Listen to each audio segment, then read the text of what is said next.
바울의 전도 여행을 보통 1, 2, 3, 4차로 나눕니다.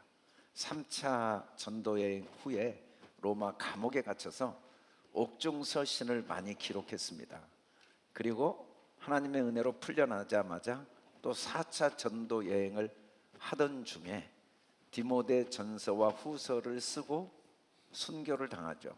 그래서 디모데 전서는 순교 직전 바울의 사역 말년, 바울 자신도 이제 나이가 들어서 다양한 경험을 하고 크고 작은 고난도 아픔도 성공 실패도 다 경험하고 난 뒤에 기록한 서신이 이 디모데 전서입니다.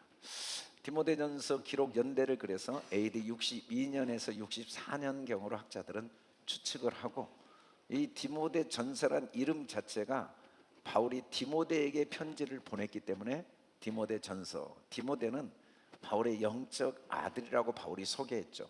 바울을 통해 복음을 영접하고 문제 많은 에베소 교회의 담임 목회자로 바울을 이어서 후임으로 에베소 교회를 섬기고 있었는데, 이 에베소 교회를 섬긴 그를 돕는 의미도 있고, 동시에 에베소 교회와 같이 앞으로 하나님의 교회들에 일어날 문제들을 돕기 위해 디모데 전서를 기록했다고 소개하고 있습니다. 에베소라는 이 지역은 지금으로 말하면 로마가 정복한 수많은 도시 중에 아주 큰 도시, 세계적인 도시, 이 우리나라는 뭐 인천항이나 부산항 같은 곳이겠죠. 그런 항구 도시입니다. 로마 제국 3대 도시 중에 하나로 어마어마한 아데미 신전이 있었기 때문에 그 신전에 로마의 모든 사람들이 전 세계에서 몰려와서 그곳에 제사를 지내고 신을 섬기는 이 아테네 신전이 있었던 곳이죠. 그리고 번화된 항구 도시인데, 그래서 급속도로 복음이 확장되고 교회가 급속도로 발전한 곳이 에베소 교회입니다. 초대교회 에베소 교회가 규모가 급속도로 커졌죠. 그런데 동시에 급속도로 커지면서 교회 안에 많은 문제도 같이 생기게 되었어요. 항상 모든 일은 빛과 어둠이 함께 간다는 걸 성경을 통해 우리는 배우게 됩니다. 또 인생의 경험을 통해서 빛이 환하게 빛난 사람일수록 어둠의 골짜기를 통과하지 않는 사람이 없습니다. 높은 산에 올라갈수록 골짜기가 깊듯이 모든 겉으로 보면 문제없어 보이지만 모든 사람들은 빛과 어둠이 함께 다가올 수밖에 없는 거죠. 에베소 교회의 화려한 성장 이면에는 많은 또 문제들이 동시에 발생하지 않을 수가 없었습니다. 그 중에 첫 번째 문제가 이 다른 교훈을 가르치는 문제였어요. 그래서 이 문제를 돕고, 또 하나는 질서 문제였습니다. 질서. 그리고 이제 이 교회의 영적인 지도자들이 어떻게 교회를 계속 섬겨야 되는가를 가르쳐주는 믿음의 지도자로서 믿음의 싸움에 대한 이야기를 하고 있는데, 디모데전서 1장 3절에 보면 다른 교훈에 대한 이야기가 나와요. 교훈은 분명히 교훈인데 문제는 다른 교훈. 복음을 분명히 영접했는데 그 복음이 희석된 거죠. 복음이라는 건 너무 선명하거든요. 복음은 너무 단순해요. 왜냐하면 하나를 가르치니까. 만일에 타겟이 여러 개라면 혼란스러운데 하나를 가르쳐요. 이 성경 66권의 모든 내용은 하나를 향해 집중되어 있습니다. 성경에 다양한 사건이 일어나고 있죠. 우리도 신앙생활에 다양한 경험을 합니다. 어떤 분들은 암이 치료되는 경험을 해요. 저도 목회하면서 참 이해가 안 되지만 간절히 기도했는데 문제가 해결되지 않는 경우도 있고, 한 번 기도했는데 정말 도저히 설명이 안 되는, 뼈가 다 깨져가지고 수술이 불가능한 사람이 그냥 기도하고 뼈가 다 붙어버린 경우도 있고, 그냥 병원에서 더 이상 도저히 희망이 없어서 이제 하나님 나라 갈 날을 기다리는 말기암 환자도 그냥 한순간에 치료되는 경우도 있고, 간절히 기도해도 작은 병이 커져서 큰 병이 되는 경우도 있고, 다양한 경험이 있어요. 근데 중요한 건 뭐냐면 그런 기적들이 중요한 게 아니고 그 모든 것들이 복음을 가리키고 있는 거죠. 그걸 통해 하나님이 우리에게 교훈과 책망과 의로 교육을 하고 계시는데, 하나님의 사람이 되도록 돕기 위한 표적들, 표시거든요. 근데 손가락이 가리키는 방향을 보지 않는 게 이 신화와 족보입니다. 사건과 상황은 어둠이건 빛이건 그게 중요한 게 아니고 그게 무엇을 가리키고 있는가를 아는 게 중요한데, 가리키는 방향에는 관심이 없고 어둠과 빛이냐에 관심을 갖는 게 신화와 족보죠. 그러다 보면은 하나님의 의도, 그 하나님의 은혜, 하나님의 사랑에는 관심이 없고 자꾸 그 은혜를 성령으로 시작해서 육체로 마치는 것처럼 자기 생각, 자기 계획, 자기 욕망, 자기 뜻의 마음을 빼앗길 수밖에 없는 게 거짓 가르침입니다. 물론 나를 위한다는 게 얼마나 좋아요. 그런데 그게 결국 나를 망하게 하는 거거든요. 반대로 나를 부인하고 주님이 가르치시는 방향을 계속 바라보면 나는 없어지는 것 같은데 결국 그게 나를 위한 참된 가르침이죠. 이 거짓 가르침의 문제가 에베소 교회 이제 사람들을 유혹하기 시작했습니다. 동시에 교회라는 것은 이익 집단이 아니고 경제 집단이 아니고 어떤 인맥이 아니고 학연이 아니고 하나님의 집이 있다 보니까 너무 다양한 사람들이 모이는 거예요. 생각도 다르고 또 삶의 모든 가치관도 다르고 신분도 다르고 지식의 수준도 다르고 기호도 다르고 또 성도 다르고 뭐 전 세계에서 모여왔으니까 에베소 교회 다양한 나라에서 모여왔으니까 그러다 보니까 각자 자기 기준을 가지고 있을 때 질서가 무너지게 되는 거죠. 주님이 중심이 되면 모든 다양함 속에 질서와 조화의 놀라운 경험을 하게 되겠지만, 주님이 복음이 중심이 아니고 거짓 가르침을 받게 되다 보면 교회가 부흥하고 성장했는데 안으로 들어가 보면 질서가 다 무너져 있는 거예요. 보이지 않는 세상보다 더 알 수 없는 혼란과 갈등과 분열과 분파가 일어나고 있었던 거죠. 그리고 더 나가서 그러다 보니까 정말 방향을 잃어버리는 영적 지도자들, 교회를 섬기는 리더들이 아무리 능력이 많아도 중심이 주님이 아니면 그 많은 능력 때문에 더 큰 아픔을 주게 된다는 거죠. 정말 지혜도 필요하고 지식도 필요하고 권세와 능력도 필요하고 경험도 필요하지만 제일 중요한 건 영적 지도자니까 영적인 기준이 분명해야 되는데 그게 아직 세워지지 않으니까 그 능력 있는 사람들로 인해 아픔과 고통, 어려움이 훨씬 많아지게 된 문제, 이런 문제를 돕기 위해서 디모데전서가 기록되어 있다고 볼 수가 있습니다. 그런데 디모데전서에서 특별히 오늘 우리가 서론으로 이 3장 14절로 16절 말씀을 중심으로 이 디모데전서 전체를 통해 하나님이 가리키는 방향이 무언가를 함께 살펴보려고 합니다. 우리 14, 15절을 같이 한번 읽어봅시다. 시작. 내가 속히 내게 가기를 바라나 이것을 내게 쓰는 것은 만일 내가 지체하면 너로 하여금 하나님의 집에서 어떻게 행해야 할지를 알게 하려 함이니. 이 그림이 건축가 안토니 가우디가 설계한 설계도의 기초에서 지어지고 있는 성당입니다. 착공한 지 140년이 됐는데도 아직도 완공이 다 안 돼서 계속 짓고 있는 과정인 스페인 바르셀로나에 있는 세계적인 건물이죠. 사람들이 바르셀로나에 가면 꼭 이곳에 방문하게 되고 가이드의 안내를 받으면서 이 건물의 웅장함, 그 건물의 그 규모에 놀라기도 하고 또 너무 신기하기도 하고, 그래서 사람들이 가이드에게 물어본다고 그래요. 도대체 이 건물은 무슨 건물입니까? 라고 이야기를 하면은 이 건물이 겉으로 보면 너무 복잡하고 다양하고 아직도 완공이 안 됐지만 이 가우디가 설계한 근본 의도는 하나님의 집을 표현하다 보니까 이런 복잡한 설계가 나온 거죠. 자기 마음속에 간직된 하나님에 대한 표현을 하고 싶어서 건물을 통해, 그래서 복잡한 설계가 나온 거죠.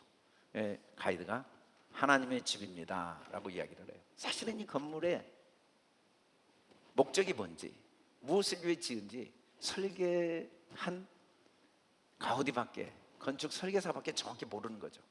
마찬가지입니다. 우리가 교회 생활을 하는데 제일 중요한 건 어떻게 행해야 할지를 아는 겁니다. 어떻게 행해야 될지. 그런데 우리가 교회 생활을 어떻게 해야 될까? 각자가 기준이 있습니다.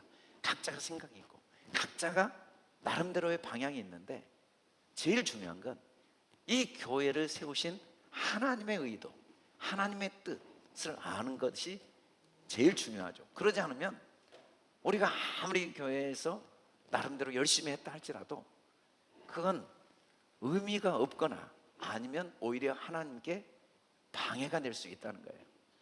그래서 하나님은 이 교회를 세우신 의도를 정확히 이야기하시고, 그래서 우리가 교회에서 어떻게 행해야 될까를 알 수 있도록 디모데전서를 바울을 통해 기록하신 거죠.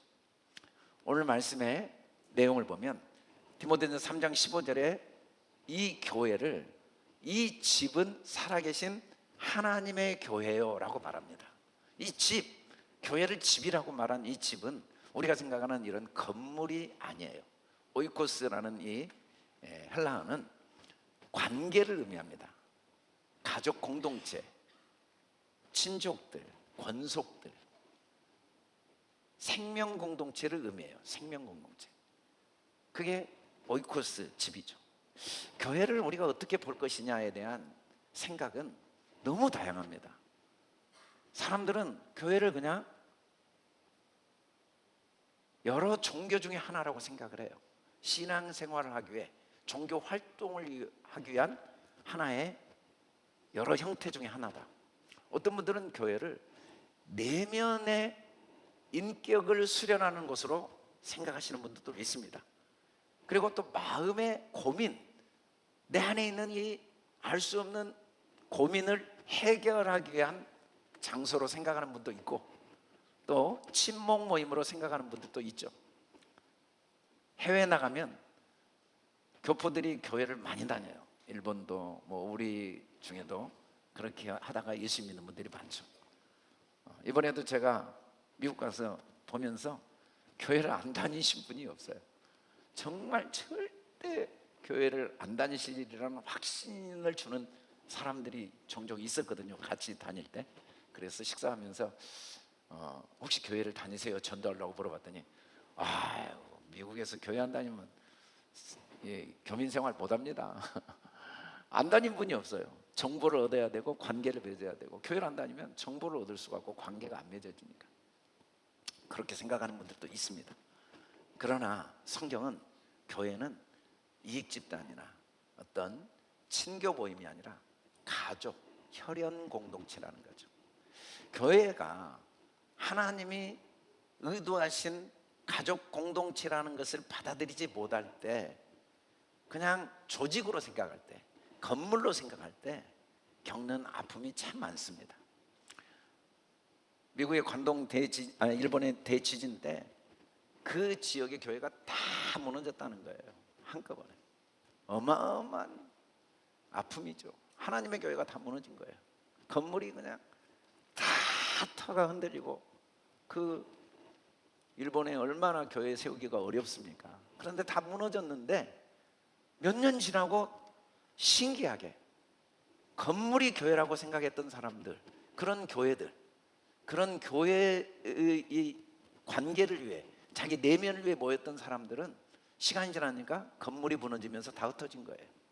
그런데 교회를 하나님의 집으로 생각했던 사람들, 오히려 건물이 무너지면서 더 자주 만나고, 더 서로 교제하고, 더 기도하면서 이전보다 훨씬 더 좋은, 더 아름다운 건물을 짓게 되었다는 거죠. 교회를 하나님의 집, 가족으로 생각한다면 교회 문제가 많이 있죠. 아픔도 있죠. 어려움도 있죠. 우리 집에도 아버지가 사업에 실패할 때도 있습니다. 또 어머님이 여러 가지 문제를 일으킬 때도 있어요. 가정에 어려움이 올 때도 있습니다. 자녀들이 문제를 일으킬 때도 있고, 그렇다고 해서 가정을 버릴 수는 없잖아요.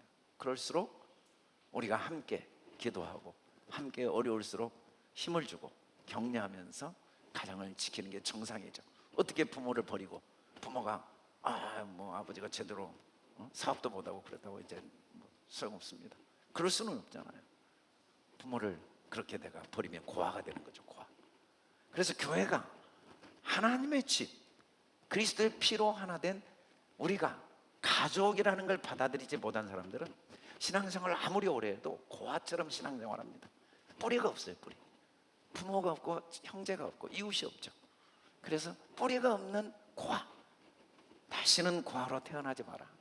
제가 얼마 전에 영화를 보면서 미국 갔다 오면서 다시는 고아로 태어나지 마라, 그걸 보고 눈물이 그렇게 많이 나오더라고요. 정말 고아라는 게 얼마나 고통스럽고 괴로운 일인지, 기쁠 때도 그렇게 기쁘지 않고 아플 때는 아프면 배가가 되는 게 고아죠. 가족이 있을 때 기쁨은 배가가 되고 아프면 반감이 되는 게 가족입니다. 그래서 교회는 가족 공동체, 그리스도의 피로 맺어진 가족이라는 사실을 받아들이는 게 제일 우리가 교회에서 행할 첫 번째 일인데, 그 교회의 핵심은 하나님의 집이지만 살아계신 하나님의 집이야. 살아계신 하나님의 집. 살아계신 하나님의 집. 이 집은 살아계신 하나님의 교회예요. 이 말씀은 당시 에베소 교인들에게 굉장히 충격적인 말씀입니다. 사실 에베소 교회는 우리가 잘 아는 대로 어마어마한 신전이 있고 그곳에 여신들이 많이 있었어요. 그 아데미 신전에 있는 여신들을 섬기기 위해서 수많은 사제들이 자기 인생을 다, 수많은 처녀들이, 우리가 흔히 영화 보면 그 아테네 신전에 아주 하얀 옷을 입은 여자들의 모습이 쫙 나오는데, 당시 그들은 그 신전에 바쳐진 창기들이거나 여사제들이었어요. 자기 인생을 아낌없이 드리고 전 세계에서 와서 그 신전에 세워진 수많은 돌로 만들어진 여신들에게 시간을 드리고 물질을 드리고 마음을 드리고 온몸을 다 바치는 거죠. 그런데 문제는 뭐냐면 그 에베소의 신들은 살아있는 신이 아니에요. 역사하는 신이 아닙니다. 듣는 신이 아니에요. 허스슨 테일러 선교사님이 미국 선교의 중국 선교의 아버지가 됐죠. 그곳에 가서 정말 중국 선교의 위대한 업적을 이룬 그분이 가는 곳마다 제일 먼저 하는 말이, 너무너무 많은 사람들이 나무와 돌로 신을 만들어 섬기고 있는 모습을 보면서, 신을 섬기지 않는 사람들이 없어요. 조상이라도 섬기는 모습을 보면서, 그 나무로 만들어 놓은 신이 그렇게 정성을 다해 바친 밥을 먹습니까? 물을 마실 수 있습니까? 다 웃는 거죠. 무슨 이야기입니까? 어떻게 신이 밥을 먹고 물을 마십니까? 우리 정성을 드리는 거죠. 움직이지도 못하고 대답도 못하고 죽은 신이죠. 그러나 하나님은 살아 역사하시는 분입니다. 그 하나님이 우주를 운행하고 계십니다. 그 하나님으로 우리가 거동하고 있습니다. 그 하나님으로 우리가 이 땅에 왔고, 그 하나님의 능력으로 우리가 호흡을 하고 있고, 그 하나님이 이 교회를 시작하게 하셨고, 그 하나님이 교회를 지금까지 인도해 오셨고, 앞으로도 그 하나님이 이 교회를 인도해 가십니다. 우리가 어쩌다가 다양한 경험을 통해 이 교회 저 교회도 다니고 또 불신자로 이 종교 저 종교도 믿고 이리저리 하다가 이렇게 모인 것 같지만, 그 모든 과정이 다 하나님의 인도하심입니다. 그래서 우리는 어디를 가든지 교회를 축복해야 돼요. 왜냐하면 그 교회는 다 하나님이 세우시고 하나님이 인도하시고 하나님이 끝까지 책임지시는 교회이기 때문입니다. 내가 또 신앙생활한 것도 걱정할 게 하나도 없어요. 내가 온 게 아닙니다. 사람들을 통해, 여러 가지 이유를 통해 온 것 같지만, 그 배후에는 살아계신 하나님이, 홍해를 가르신 하나님이, 애굽에서 이스라엘 백성을 인도하신 하나님이, 요단강을 건너게 하신 그 하나님이, 광야길에서 온갖 어려움 속에서도 만나를 주시고 때마다 옷이 헤어지지 않고 신발이 헤어지지 않게 하신 그 하나님이 우리를 여기까지 인도하신 에베네셀의 하나님이십니다. 그 하나님이 우리를 끝까지 책임지시고 인도하실 여호와 일의 하나님이십니다. 하나님은 매 순간 우리의 신음하는 소리를 다 들으십니다. 하나님께서 우리를 오늘 또 이 예배 자리에 인도하셔서 살아계신 하나님의 음성을 듣게 하시고 그 하나님의 모든 신령한 복을 누리게 하시고 함께 눈물을 흘리시고 함께 아파하시고 함께 우리 고난의 모든 멍에를 짊어지시고자 우리를 이곳에 인도하신 줄 믿습니다. 하나님은 쉬지 않고 일하십니다. 예수님 분명히 이야기하셨거든요. 아버지께서 지금도 일하시니까 나도 일한다. 하나님은 지금도 일하십니다. 그래서 성령께서 우리 가운데 운행하고 계십니다.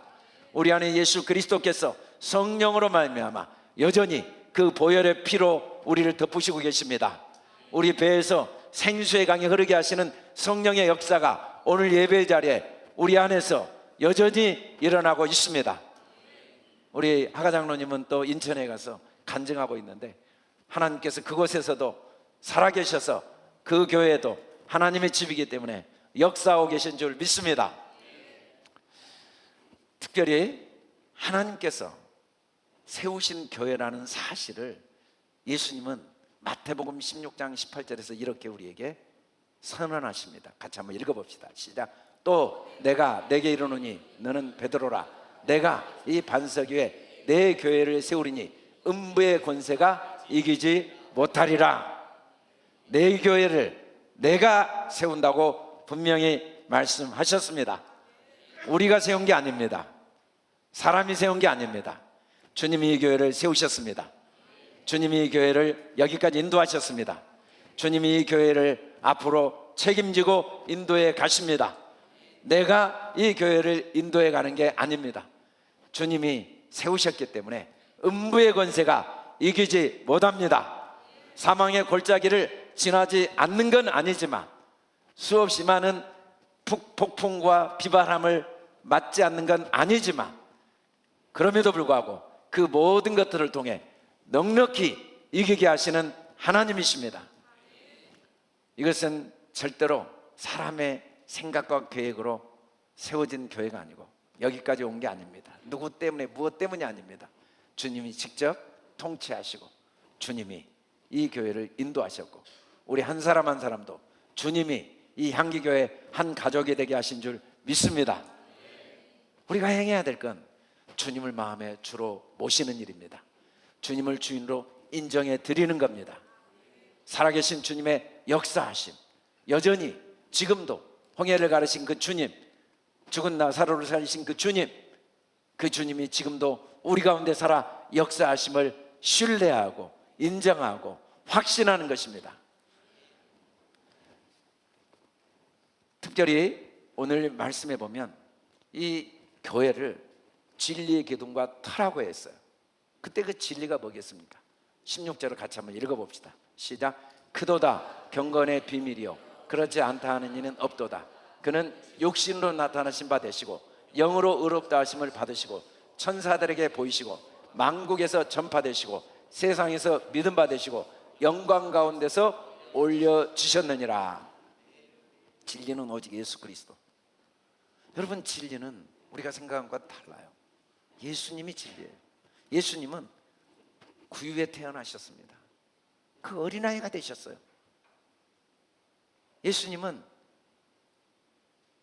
태어나신 순간부터 고난을 받으시고 애굽으로 피난 가시고 예수님 때문에 두 살 아이들이 죽임을 당하는 비극이 일어났습니다. 예수님은 고향에서도 배척당하셨고 가족들에게도 인정받지 못했습니다. 동시에 예수님은 죽은 자도 살리셨고 수많은 사람들의 환호도 받으셨습니다.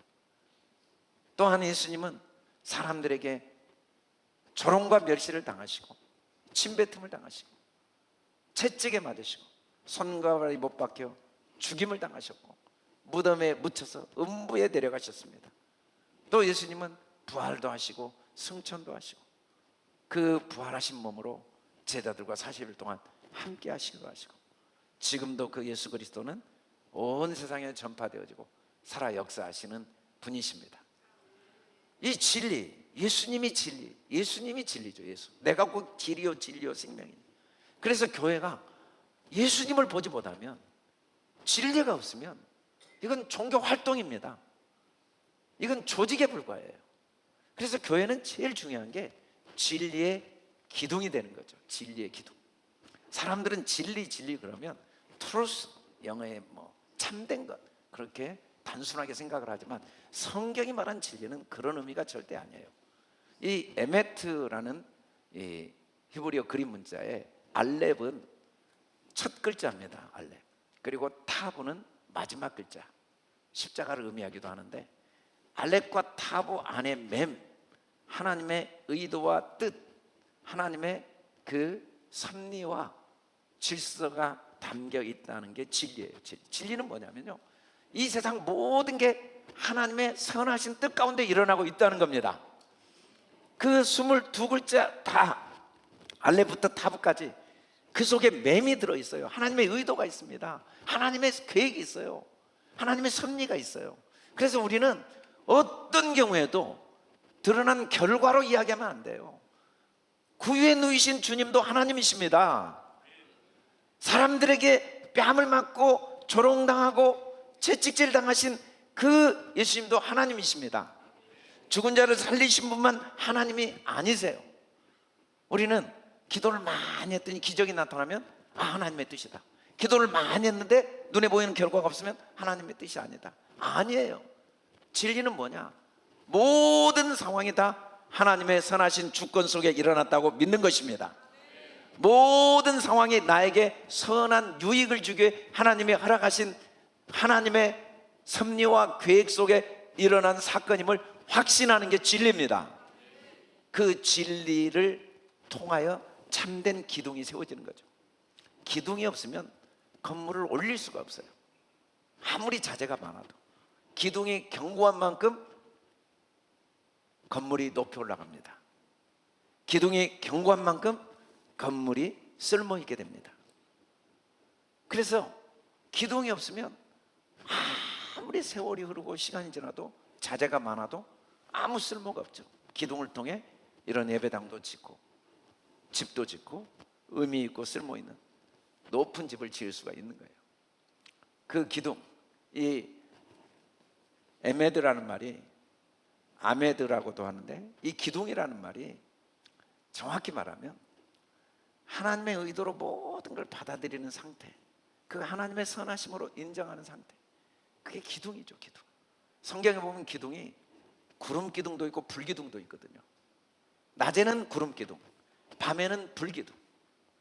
이 불 기둥이라는 건 우리 안에 있는 모든 하나님을 대적하는 생각들을 말씀이 태워버리는 게 불 기둥이에요.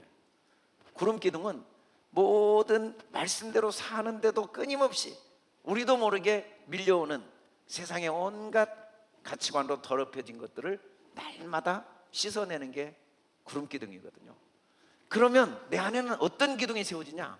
하나님의 진리가 계속 세워져요. 감사하고 기뻐하고 이해하고 용납하고 축복하고 덮어주고 세워주고 존중해주는 기둥이 계속 세워지죠. 세상은 끊임없이 옳고 그름을 판단하고 비교하고 후회하고 원망하고 불안해하고 두려워하고 이런 일들로 우리를 24시간 공격하지만, 하나님의 말씀을 계속 받아들이면 그 말씀이 이 육신의 생각을 다 태워버리고 더럽혀진 생각을 씻어버리고 원망의 생각, 불평의 생각, 후회와 자책과 비난의 생각, 어리석음의 생각들을 씻어버리고 진리의 기둥이 견고하게 세워집니다. 세상에 흔들리기를 원하는 사람 없고 무너지기를 원하는 사람이 없고 높이 세우기를 원하죠. 더 높이 더 높이 더 높이. 그래서 물질의 기둥을 세웁니다. 권력의 기둥을 세우지만, 지식의 기둥을 세우고 온갖 자기의 노력으로 기둥을 세우지만 꽃은 시들고 그 잎이 다 말라버리듯이 무너지지 않는 기둥이 이 세상에 하나도 없어요. 그러나 하나님의 말씀의 기둥은 영원히, 진리의 기둥은 영원히 무너지지 않습니다. 이 진리의 기둥이 아무리 높이 서도 진리의 터가 없으면 그 기둥은 높이 선 만큼 고통도 크죠. 그래서 터가 중요해요. 시편 118편의 시편 기자는 건축자의 버린 돌이 머릿돌이 됐다는 거예요. 머릿돌이 제일 중요하거든요. 그런데 터가 뭐냐? 버린 돌도 머릿돌이 될 수 있다는 게 텁니다. 우리가 보기에 십자가는 저주 같지만 그것마저도 부활의 관문으로 하나님이 허락하신 축복의 과정입니다. 승리의 과정입니다. 우리가 겪고 있는 아픔이 있어요. 고난이 있습니다. 부끄러움도 있고 수치도 있습니다. 나의 연약함과 허물도 있어요. 그런데 그것마저도 더 견고한 머릿돌로 하나님이 사용하시게 된다는 것이죠. 그게 진리의 터입니다. 세상 터를 의지하는 사람들, 세상 기둥을 의지하는 사람들, 아무리 견고하게 쌓아도 어떤 기둥도 돌 하나도 돌 위에 남지 않고 다 무너진다고 예수님이 그러셨죠. 제자들이 그 솔로몬의 성전의 아름다움과 그 견고함과 금으로 덮인 그 성전을 보고 감탄을 할 때 주님이 돌 하나도 돌 위에 남지 않고 터가 다 무너지고 기둥이 다 무너질 것을 예언하신 것처럼 우리가 아무리 힘써 쌓아도 아무리 힘써 노력해도 기둥이 무너집니다. 왜냐하면 터가 흔들리니까. 터가 흔들리니까. 그러나 진리의 터를 가지고 있는 사람은 남들이 아무리 저주라고 말하는 것도, 아무리 내가 생각해도 이건 정말 희망이 없다고 생각되는 절망적인 상황, 너무너무 억울한 고통과 아픔마저도 머릿돌로 반드시 하나님이 사용해 내십니다. 그래서 내면이 흔들리지가 않죠. 흔들리지가. 진리의 기둥과 터가 있을 때 우리는 비로소 참된 자유와 평안을 누릴 수가 있습니다. 더 이상 과거에 얽매이지 않습니다. 과거에 아픔도 있고 실패도 있고 성공도 있지만 다 하나님의 은혜였음을 고백하게 됩니다. 앞날의 염려로 시간을 조금도 보내지 않습니다. 끊임없이 염려하며 내 기둥을 세우고 내 터를 세운다고 앞날의 염려가 없어지지 않지만 진리의 기둥과 터를 가지고 있으면 남들이 볼 때 너무너무 절망적인 모습이어도 내면이 흔들리지가 않습니다. 불안해하지 않습니다. 지금 오늘이라는 시간의 소중함을 놓치지 않고 아직 내게 있는 것에 감사하며 버릴 것이 하나도 없는 인생. 터가 너무 견고해집니다. 버릴 게 있어야 터가 흔들리죠. 기둥이 계속 올라갑니다. 버릴 게 있어야 기둥이 더 이상 올라가지 않죠. 그러나 진리 안에 있으면 다 감사하게 되니까, 버릴 게 하나도 없으니까 그 버린 돌도 모퉁이 돌로 하나님이 사용하신다는 걸 알기 때문에 그 내 삶의 어둠마저도 나를 더 견고한 기둥이 되게 불기둥으로 사용하시고 그 내 연약함과 허물마저도 구름 기둥으로 사용하셔서 하나님이 천대까지 복을 받는 견고한 집을 짓게 하신다는 걸 알기 때문에 흔들리지 않는 삶을 살게 됩니다.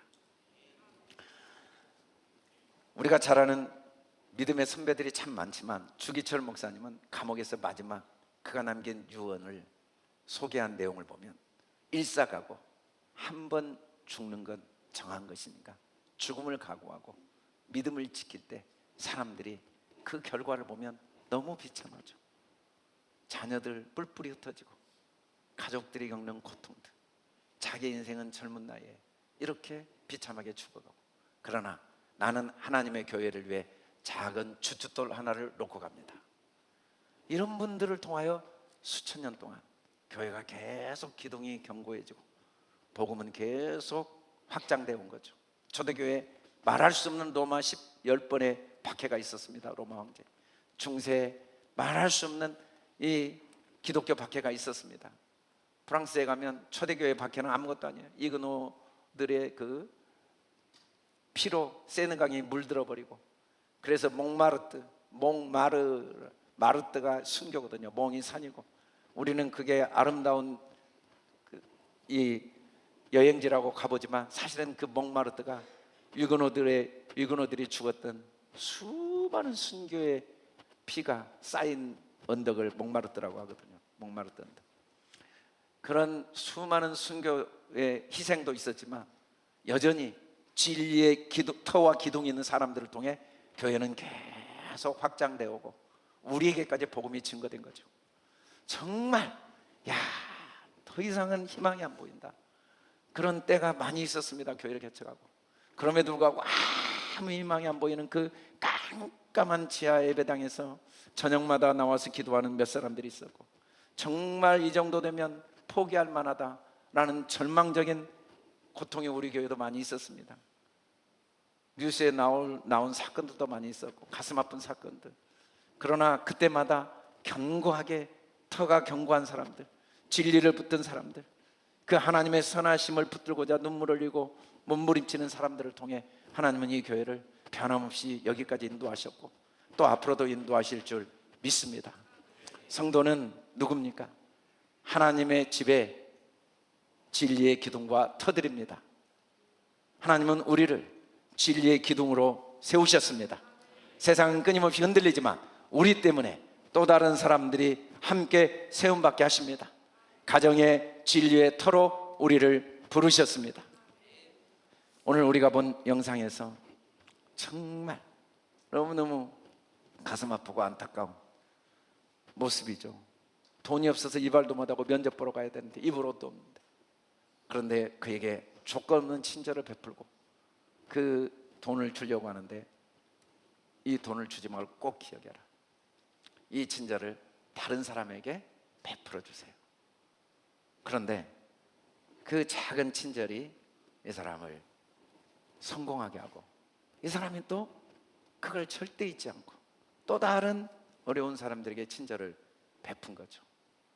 우리가 교회가 된다는 것, 내가 가진 게 부족하지만, 내 능력이 부족하지만 그래도 어제보다 오늘 더 희생하려고 하고, 더 남을 내 아픔보다 남의 아픔에 관심을 갖고, 내 요역보다 남의 요역에 관심을 갖고, 작은 거 하나라도, 콩 한 조각도 나누는 우리 민족 선조들의 말처럼 작은 거라도 함께 나누고자 하고, 같은 말이라도 문제가 많지만 그래도 아직 희망을 이야기해주고 서로 덮어주고 용납해주는 노력을 할 때, 이 작은 사랑을 베풀 때 교회는 견고해지고 튼튼해지고 계속 하나님의 역사하심을 목도하게 될 줄 믿습니다.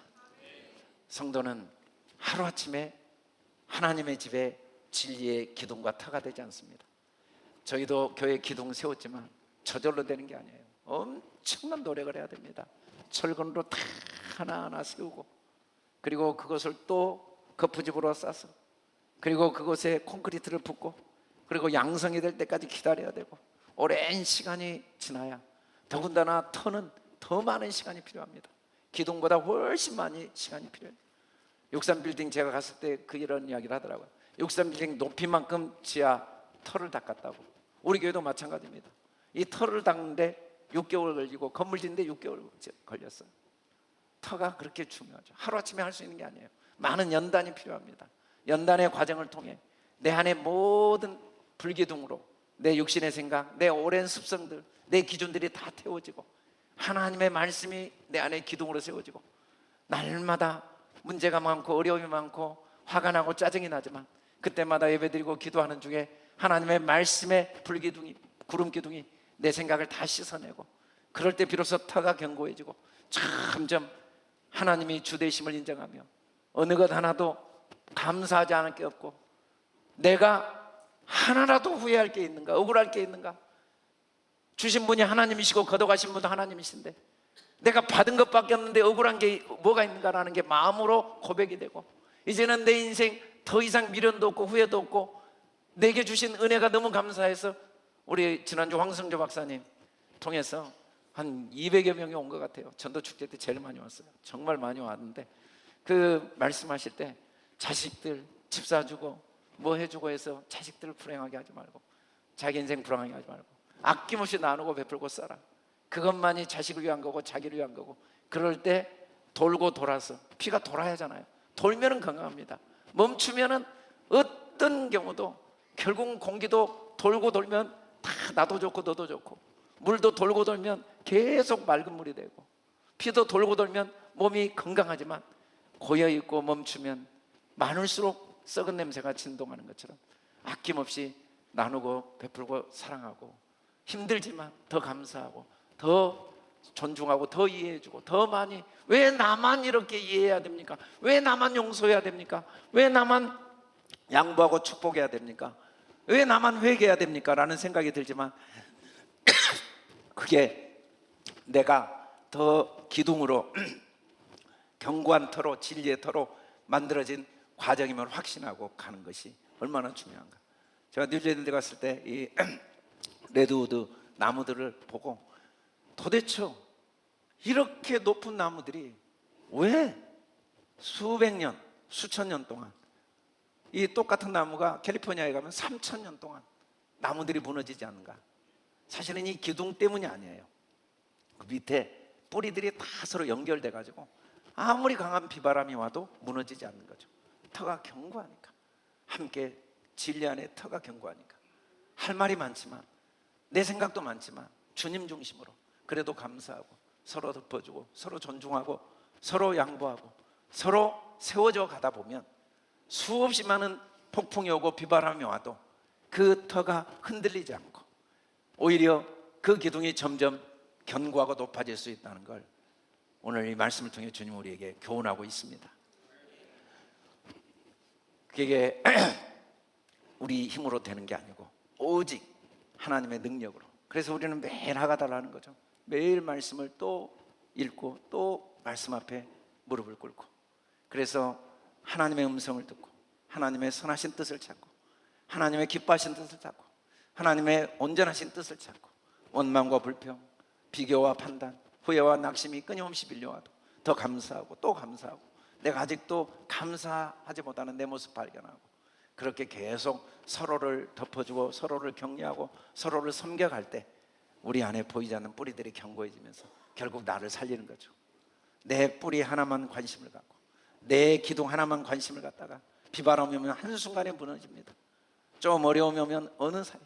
그래서 내 자녀들이 교회가 없고 내 후손들이 교회가 없고 내 이름이 교회가 없는, 어려움이 오지만 그럴수록 진리에 굳게 설 때, 그럴수록 터를 견고하게 할 때 하나님께서 오히려 그 과정을 통해 천대까지 복을 주고 다음 세대들이 진리 안에 더 견고해지고, 하나님의 축복이 바울의 역사가 지금도 살아 역사하는 것처럼, 주기철 목사님이 지금도 살아 역사하는 것처럼, 이 손양호 목사님과 그 자녀들이 지금도 하나님의 살아 역사함을 증명하는 것처럼 우리 자손 대대로 하나님의 복의 복을 주실 줄 믿습니다.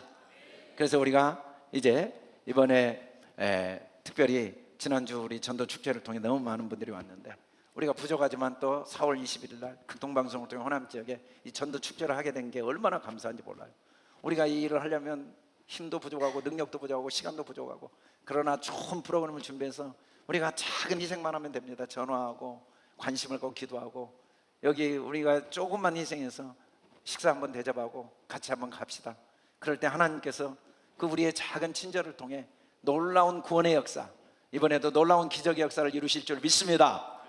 우리가 이런 기회들이 올 때마다 내 안에 이 터가 약해가지고 뭐 교회가 하든지 말든지 뭐 관심도 안 갖고 뭐 그거 한다고 뭐 안 한다고 뭐 나도 지금 힘들어 죽겠는데, 그럴수록 내가 더 힘들죠. 그러나 그럼에도 불구하고 나도 힘들고 어렵지만 주님 주신 은혜 때문에 또 한 사람에게 복음을 전하다가 어느 날 그것들이 뿌리가 연결되어서 나에게 어떤 시련과 고난이 와도 그 고난을 넉넉히 이기는 능력이 되게 하실 줄 믿습니다. 이번에 이제 오늘부터 오늘 오후 1시 반에 모여서 우리 어제 지난주 이제 이 생명식에 대한 강의를 들었는데, 그것에 대한 질문과 또 간단한 설명을 한 다음에 2시부터 본격적으로 이제 이 교재를 가지고 이 30과 교재와 또 설교집을 가지고 주일날 2시, 새벽에는 5시 반부터 6시 20분까지 시간을 꼭 지킬 테니까 걱정하지 마시고, 그리고 수요일은 7시 반부터 8시 반까지 우리가 3주 동안 이 분일 기도의 기간 동안 디모데전서 강의를 하려고 합니다. 여러분, 교회는 하나님의 집이에요. 그래서 우리가 교회 일꾼으로 부름받은 건 내가 교회가 세운 게 아니라 주님이 세운 겁니다. 그래서 어떻게 해야 될지를 말씀을 통해 배워야 돼요. 그리고 함께 이 말씀을 배우고 함께 마음이 하나 된 사람들이 교회의 질서를 세우고 영적인 방향을 잡고 리더로서 이끌어가야 이 교회가 주님이 살아 역사하시고 주님의 능력이 나타나고 이 교회를 통해 다음 세대들이 세워지고 천대까지 복을 받게 될 줄 믿습니다. 아멘. 할렐루야. 아멘. 우리 다 같이 일어나 크게 5번 선포하고 찬양하고 기도하겠습니다. 할렐루야.